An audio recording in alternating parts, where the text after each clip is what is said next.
Welcome to Introduction to Biochemistry. I am your course teacher for this course. I obtained my MBBS graduation under Dhaka University and postgraduate medical under BSMMU.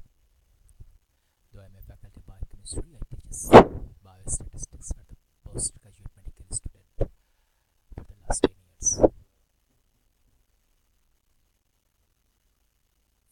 This course provides an introduction to the use of statistics and study design in health sciences. The purpose of this course is to enable students to design observational and experimental studies, collect, analyze, and interpret data using appropriate statistical tools.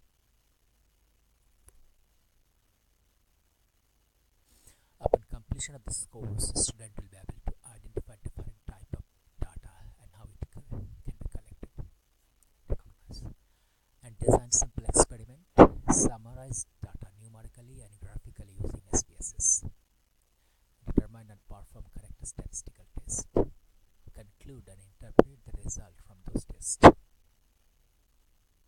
This course is part of the distance learning program Masters in Public Health under Bangladesh Open